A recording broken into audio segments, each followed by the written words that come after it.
blindly clap and cheer when someone says less government.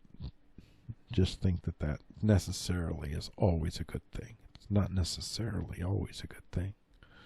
Not in the sense of on the ground and how it affects we, the poors, which is almost all of us. Let's get to this next story. Origami bird flaps its way to intelligence for the microbots. On the way to intelligent microbots from Science Daily. Excerpt. Researchers at the Paul Scherrer Institute PSI at Zurich have developed a micromachine that can perform different actions. First, nanomagnets in the components of the microbots are magnetically programmed, and then the various movements are controlled by magnetic fields. Such machines, which are only a few tens of micrometers across, could be used, for example, in the human body to perform small operations. The researchers have now published their result in the scientific journal Nature. The robot, which measures only a few micrometers across, is reminiscent of a paper bird made with origami, the Japanese art of paper folding. And the picture, see the picture? This, I told you guys, this would have been the teaser image for this. I'm very bummed. I'm gonna have to. I will go and change this then. I'll change this retroactively. You can do that. The robot, which measures only a few... Oh, okay, there, I read that. But unlike a paper structure, the robot moves as if by magic without a visible force. It flaps its wings or bends its neck and retracts its head. These actions are all made possible by magnetism. It just looks like it's just floating magically, and it's just magnetism. Hey, baby, I know that it looks like I'm floating, baby, but that's just a magnet.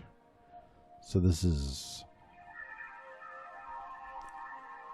Do I be a killjoy, or do I not? Do I mention the dystopian aspect of these little robots that can perform small operations inside the human body? That means that they can perform small. Oh, you could have these robots swimming throughout a human body and just like strategically hitting certain nerves that, yeah, it might very well be happening already. That's a whole other level of torture to have nanobots going throughout your body and performing operations. That's the dystopian side. I don't know if I should have went that place or not, and I apologize for all of you wonderful human beings who thought that that was going to be a cheerful story, because it is a cheerful story. But again, it's you know, it's the battle of technology that we're in. This is really the heart of it all. I keep coming back to it's the battle. It's the technologies.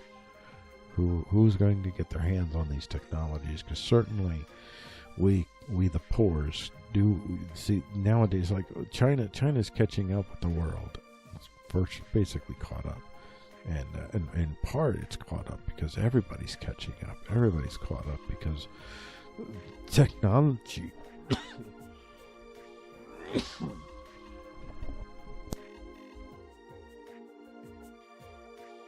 Well, that was weird. That came out of nowhere. Technology, it's so much more difficult to conceal.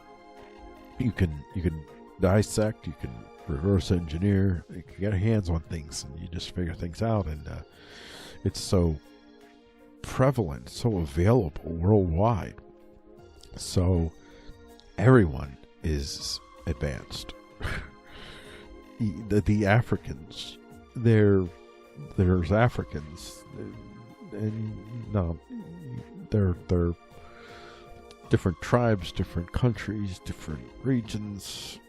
These folks, so many of them that live in these rural regions, and they have cell towers everywhere, and they're masters of, I guess you could say, distance learning. And they do everything on their phones.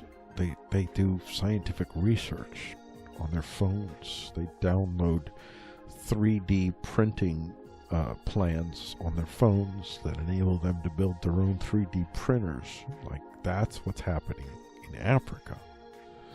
Like, Africa is a promising place. I mean, if I could take the heat, I would. That's going to be the new place that everybody's going to want to go to in Africa. Prepare yourselves, because you're going to have immigrants.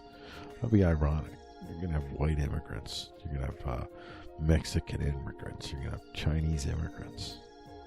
Mark my words. That's what's coming. Oh, of course you're going to have black immigrants. Of course, plenty of black immigrants too. So there's that. So, Africa, prepare yourselves. The world is going to be coming to you soon. Pay attention.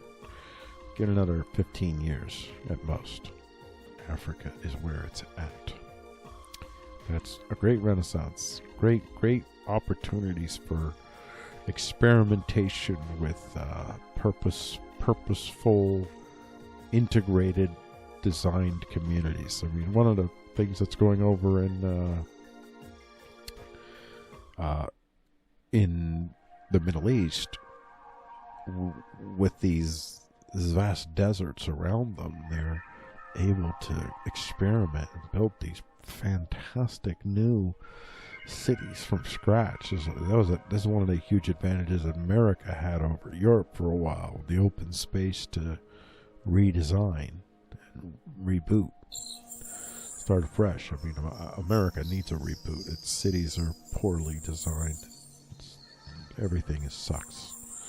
We need to be spread out a lot more than we are now, and not be congested.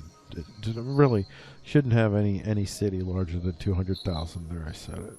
Shouldn't have any city larger than 200,000. No concentrations of humans higher than 200,000. That's just the number I've arbitrarily picked. But so anyway,